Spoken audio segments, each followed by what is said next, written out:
હું પંડ્યા આરતી, આપ જોઈ રહ્યા છો સ્પાર્ક ટુડે ન્યૂઝ। વડોદરા શહેરમાં 108 ફૂટ લાંબી અગરબત્તી બનાવી રામ મંદિર અયોધ્યા ખાતે મોકલવામાં આવશે। 3.5 ફૂટ ગોળાઈ પંચતત્વોનો ઉમેરો કરવામાં આવી રહ્યો છે। 376 ગોળ, 425 કિલો હવન સામગ્રી, 280 કિલો જવ, 376 ગુગલ તલ 280 તેમજ ગીર ગાયનું ઘી 3.500 કિલો કુલ સામગ્રી વાપરવામાં આવી છે। પ્રચલિત કર્યા પછી 1.5 મહિના અગરબત્તી ચાલશે।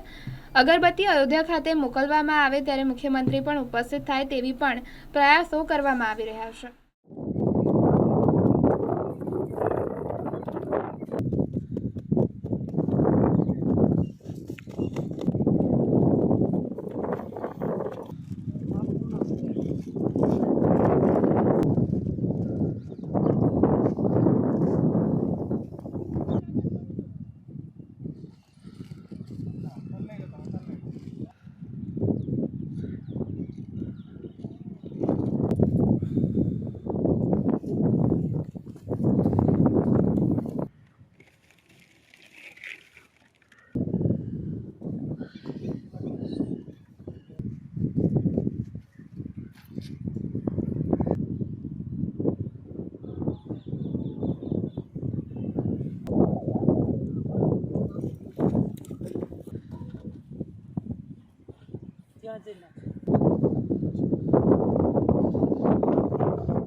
હવે આ 108 ફૂટ લાંબી અગરબત્તી છે, 3.5 ફૂટ ગોળાઈ છે એની।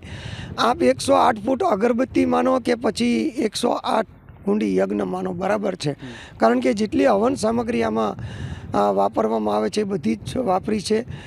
પ્રભુ શ્રી રામના મંદિરની ભવ્ય પ્રાણ પ્રતિષ્ઠા અને જ્યારે રામલલા મંદિરમાં પધારી રહ્યા છે 22 જાન્યુઆરી 2024ના રોજ, આ શુભ પ્રસંગે આ અગરબત્તીને ત્યાં ભવ્ય શોભાયાત્રા સાથે લઈ જવામાં આવશે।